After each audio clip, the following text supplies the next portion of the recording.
Senal Katolicus, Semper Katolicus, sekali Katolik. selamanya Katolik. Selamat berjumpa lagi. Hari ini kita akan berbicara tentang Yesus sebagai perantara dan Bunda Maria, Santa Maria sebagai perantara. Untuk itu kita memulai pertemuan kita, pembicaraan kita pada hari ini dengan doa. Dipersilakan, Luis. Oke, sebelum kita memulai kegiatan kita pada pagi hari ini, mari kita berdoa. Dalam nama Bapa Dan Putra dan Roh Kudus. Amin. Terima kasih ya Bapa, puji dan syukur kami panjatkan kehadiran-Mu atas berkat, rahmat serta perlindungan yang Engkau berikan kepada kami. Semoga Engkau selalu dan senantiasa menjaga kami dalam kegiatan kami ini, agar kegiatan kami ini boleh berjalan dengan lancar sesuai dengan kehendak-Mu. Doa yang singkat dan sederhana ini kami panjatkan kehadirat-Mu. Dengan pengantaran Yesus Kristus Tuhan kami. Amin. Amin. Bapa dan Putra dan Roh Kudus. Amin. Kita berbicara tentang Maria sebagai perantara dan Yesus sebagai perantara. Kata perantara ini kerap membingungkan dan menimbulkan banyak pertanyaan karena terjadinya berbagai interpretasi sehubungan dengan pernyataan Yesus sebagai perantara dan Bunda Maria sebagai perantara. Kira-kira apa perbedaan atau justru ada kesamaan?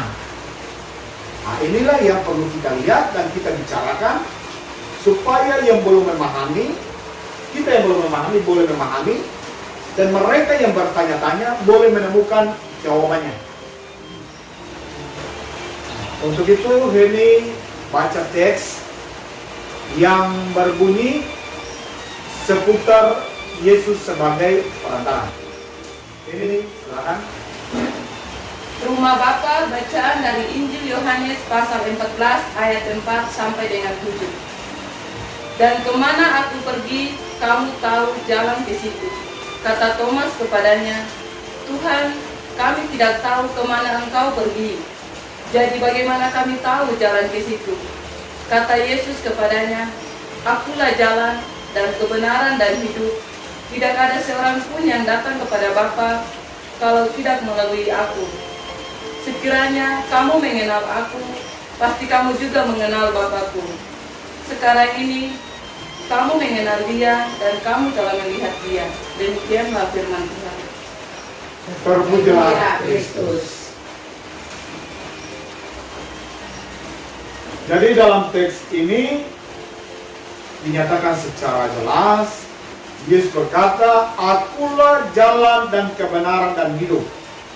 Tidak ada seorang pun yang datang kepada Bapa kalau tidak mengenal aku. Jadi Yesus adalah jalan satu-satunya supaya kita boleh sampai kepada Allah.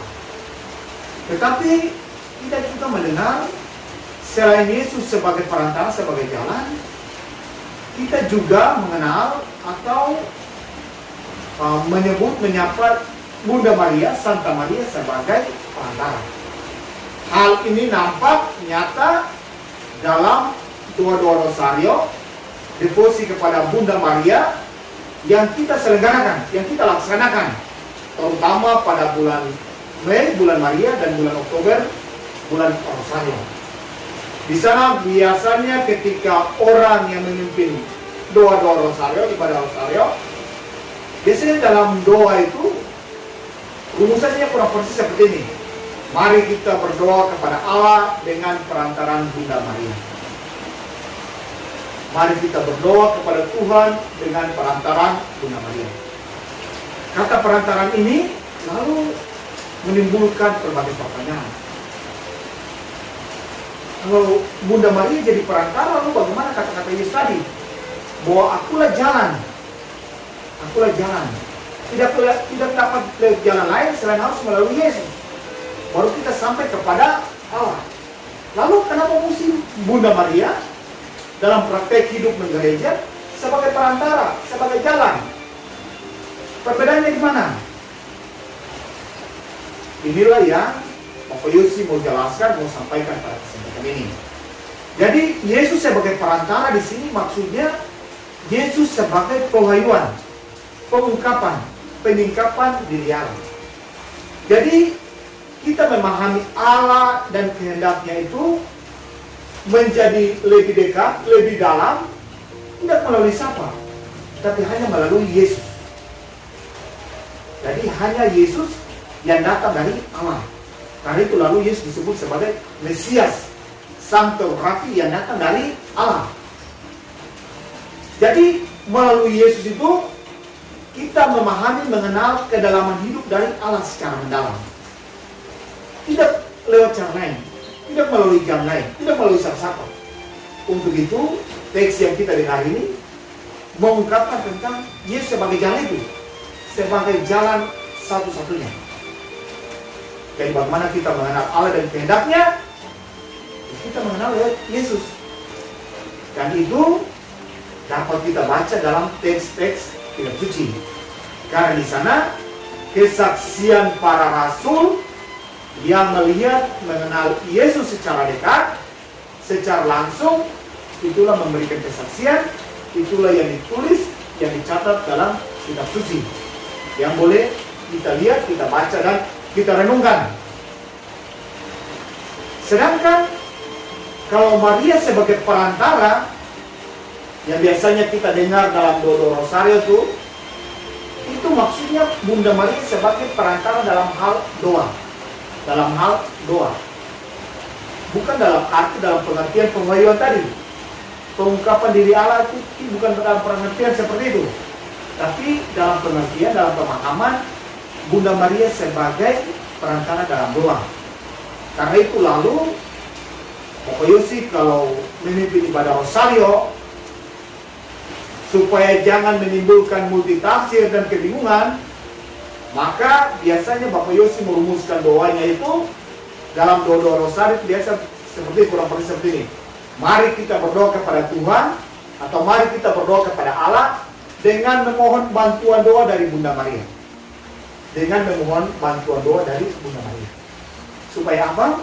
Supaya tidak boleh menimbulkan kebingungan. Jadi peran Bunda Maria dalam hal ini ialah bahwa kita meminta bantuan doa dari Bunda Maria, supaya Bunda Maria membantu mendoakan kita. Karena dalam iman kita yakin bahwa ada hidup sesudah kematian. Dan kalau biasanya di kampung-kampung ada praktek orang itu berdoa di kubur misalnya. Memang ada kekeliruan juga yang kerap dilakukan oleh, misalnya bukan cuma soal kesalahan penafsiran, tapi praktek hidup di gereja, artinya orang Katolik sendiri melakukan kekeliruan. Ada yang melakukan kekeliruan dalam arti mungkin salah merumuskan walaupun maksud niatnya tepat, tapi ada yang memang maksud dan niatnya keliru. Dan misalnya ada juga misalnya dalam doa-doa rosario, kita mendengar ada yang berdoa seperti ini. Mari kita berdoa kepada Bunda Maria supaya Bunda Maria memberikan kita kesehatan, umur panjang. Nah, ini rumusan-rumusan doa yang keliru. Dan kalau didoakan seperti itu, maka orang yang dengar pun sebenarnya dia cuma jadi bingung, bahkan dia dihantar kepada kesalahan. Jadi bukan Bunda Maria memberikan sesuatu kepada kita, tetapi bahwa Bunda Maria berkenan membantu mendoakan kita. Tadi Om Yus sampaikan, Pak Yus sampaikan bahwa di kampung-kampung itu orang kerap ke kubur-kubur, lalu meminta doa. Tentunya kalau diminta kepada ibu tete nenek moyang untuk memberikan sesuatu itu lebih keliru lagi. Tapi di sana ialah bahwa dia minta tolong dia punya tete nenek moyang, orang-orang yang sudah meninggal, kaum-kaum meninggal, supaya membantu mendoakan. Karena tadi kita punya keyakinan bahwa ada hidup sesudah kematian. Dan gereja itu dibagi atas 3 bagian, 3 lapisan. Yaitu gereja yang masih bersiaran, yaitu kita yang masih mengembara di dunia ini. Lalu gereja yang dalam pengertian berada dalam masa penantian atau masa pemurnian, yaitu orang-orang yang berada dalam api penyucian. Karena dan gereja yang ketiga yaitu orang-orang yang sudah meninggal dan mereka sudah masuk dalam kerajaan surga. Nanti kita akan bicara tentang api penyucian. Jadi secara singkat mau mengatakan bahwa supaya orang boleh berjumpa dengan Allah yang Maha Kudus, Allah yang mulia, Allah yang suci, maka orang perlu dimurnikan, disucikan, supaya dia layak boleh diterima dalam kekudusan Allah. Maka tempat pemurnian itu yang dalam gereja Katolik kita mengenal dengan api penyucian. Api penyucian. Oke. Tapi kita kembali sehubungan dengan Bunda Maria sebagai Bunda Perantara tadi. Praktek hidup doa di mana kita selalu minta bantuan doa, termasuk minta mohon bantuan doa dari Bunda Maria itu. Jadi begini, kita biasanya juga punya kebiasaan dalam berhadapan dengan misalnya kalau kamu yang sementara mengikuti pendidikan, mau ujian, minta tolong misalnya orang tua untuk membantu mendoakan kita. Atau bahkan ke kubur-kuburan, minta tolong orang yang telah meninggal supaya membantu mendoakan kita. Dan kita sendiri belum tentu, kita sendiri belum tahu, belum dapat memastikan misalnya kaum keluarga yang meninggal ini, misalnya mereka orang-orang yang saat ini sudah berada dalam keadaan surga. Dapat saja bahwa mereka ini saat ini berada dalam api penyucian. Jadi untuk mereka punya diri saja, mereka masih perlu banyak doa. Begitu juga dengan misalnya kita yang masih hidup, dengan banyak perjuangan, dengan banyak persoalan, tentunya juga terkadang kita tidak mampu untuk mendoakan diri kita sendiri. Bagaimana orang yang sementara dililit dengan banyak persoalan, orang tua yang mempunyai tanggung jawab banyak, pekerjaan banyak.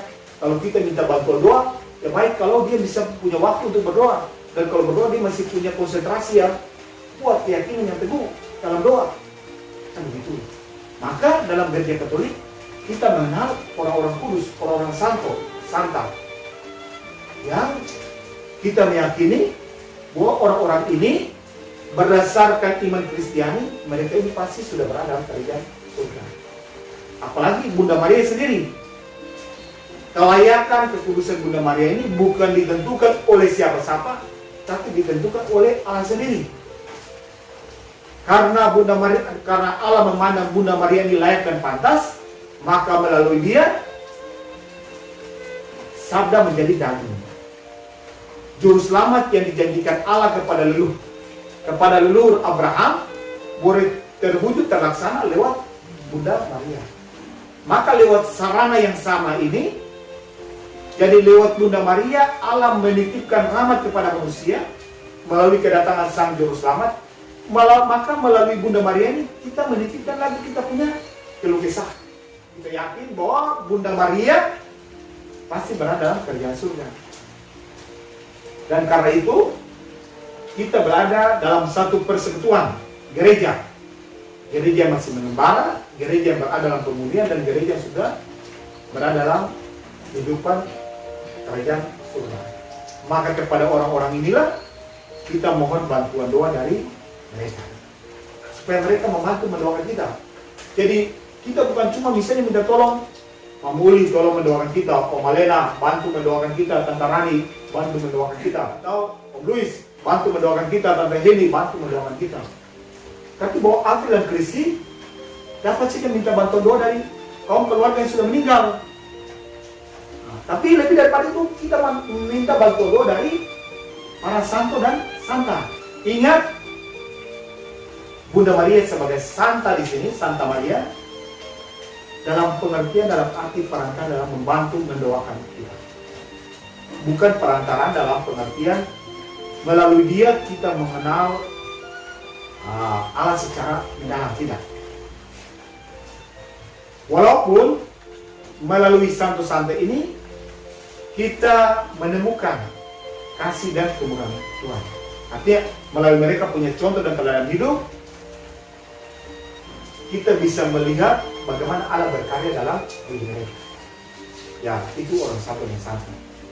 Ya, bisa jadi juga melalui pengalaman-pengalaman hidup kita sekalian, kita bisa menemukan, kita bisa melihat bagaimana Allah berkarya dalam hidup mereka.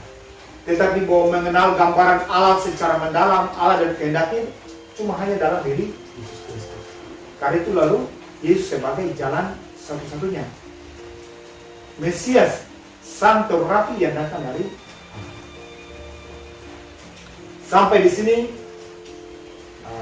boleh menangkap sesuatu, boleh memahami tujuan, manfaat, sasaran kita tentang perbedaan antara Yesus sebagai perantara dan Bunda Maria sebagai perantara. Kalau ada pertanyaan, komentar, dipersilakan, harap suaranya sedikit besar supaya boleh didengarkan oleh yang lain. Silakan. Saya mau bertanya, tadi di awal pembicaraan tadi dikatakan bahwa Yesus sebagai perantara dan Bunda Maria sebagai perantara. Tapi sedikit banyak yang sudah dijelaskan, mungkin saya sudah sedikit memahami. Hanya saya mau bertanya, yang kita tahu Bunda Maria sebagai perantara betul, sebagaimana beliau telah mengadakan, meminta kepada putranya untuk menjadikan air menjadi anggur, merubah air menjadi anggur. Disitulah peran sebagai seorang Bunda Maria.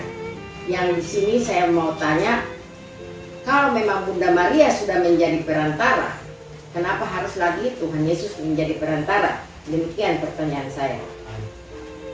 Baik, jadi tadi Oma Lena sudah mengingatkan kita pada satu teks yang biasanya kita dengar ketika berbicara tentang Bunda Maria. Jadi peristiwa di Kana itu merupakan peristiwa mujizat pertama yang dilakukan oleh Yesus, yaitu perubahan air menjadi anggur. Di situ dikisahkan bahwa dalam pesta itu hadir Yesus bersama para murid dan Bunda Maria. Dan ketika Bunda Maria melihat bahwa keluarga ini lagi berada dalam kesusahan, kesulitan, maka dia meminta kepada Yesus supaya sedapat mungkin dapat melakukan sesuatu untuk menolong kaum keluarga yang berada dalam kesusahan, kesulitan. Karena permintaan dari Bunda Maria, maka Yesus dapat mengubah air menjadi anggur. Keluarga yang tadi mengalami kesulitan, kesusahan karena kehabisan anggur, bagaimana akibatnya mereka akan terima, dicemo, badan ditertawakan dan segala macam. Tapi bahwa kesusahan, kesulitan itu dapat teratasi karena Bunda Maria hadir di situ. Dan Bunda Maria ada di situ dan Bunda Maria meminta. Sehingga keluarga ini dapat dibebaskan dari kesulitan yang sedang dialami. Inilah yang menjadi salah satu peneguhan iman bagi kita untuk kita laksanakan soal peran Bunda Maria tadi. Karena itu lalu dalam keluarga Katolik, dalam diri orang-orang Katolik, diharapkan supaya memiliki kedekatan dengan Bunda Maria. Tak putus-putusnya meminta dan mengundang Bunda Maria untuk hadir dalam kehidupan. Kita yakin, kita percaya bahwa Bunda Maria yang hadir bersama kita dalam keluarga kita akan juga membantu mendoakan kita, membantu memintakan kepada Allah, kepada Yesus, supaya Allah berkenan mengatasi kesulitan-kesulitan yang kita alami dan kita hadapi. Di sini perantara Bunda Maria sebagai perantara meminta, memohon bantuan doa. Jadi membantu untuk menghantam doa-doa kita. Jadi kita tidak berdoa sendiri, kita tidak meminta sendiri atas kesusahan, kesulitan yang kita hadapi, tetapi bahwa kita meminta bantuan orang lain juga untuk mendoakan kita. Tapi lebih khusus daripada kita minta bantuan doa dari Bunda Maria. Bunda Maria, tolong bantu mendoakan kita, bantu meminta kepada Yesus supaya peristiwa air menjadi anggur yang terjadi karena itu juga terjadi atas hidup kita. Kesusahan, kesulitan yang saat ini kita hadapi, boleh Tuhan berkenan membantu menolong kita. Lalu tadi Mama Lena kembali bertanya soal perbedaan tadi. Jadi perbedaan itu Yesus sebagai perantara, artinya bahwa kita mengenal Allah itu Allah dan kehendak Allah. Jadi Allah dan kehendak ini kita hanya tahu melalui Tuhan Yesus, lebih mendalam, tahu lebih mendalam Tuhan Yesus. Jadi kita pada pembahas sebelumnya Bapak Yus sempat menjelaskan kita tidak perlu lagi ke hutan lalu lihat batu-batu besar, pohon besar, atau menatap ke atas melihat langit kemudian lihat awan-awan lalu kita berusaha untuk meraih-raih atau menduga-duga Tuhan itu seperti apa. Misalnya Tuhan itu seperti apa, tidak. Tapi melalui Yesus kita mengenal Allah itu seperti apa. Melalui Yesus kita mengenal Allah adalah Maha Kasih, adalah Maha Pengasih, Allah adalah Maha Pengampun. Allah selalu dan senantiasa tergerak berbelas kasih kepada orang-orang yang susah, lemah, miskin, terhantar dan segala macam. Nah itu kita mengenal melalui Yesus, melalui hidup dan karya Yesus, wafat dan kebangkitannya. Itu kita mengenal siapa Allah. Jadi Allah Yesus sebagai perantara di sini maksudnya pengungkapan, pewahyuan, penyingkapan dari diri Allah itu kita kenal siapa Allah itu melalui Yesus. Sedangkan Bunda Maria sebagai perantara itu bantuan doa. Bantuan doa seperti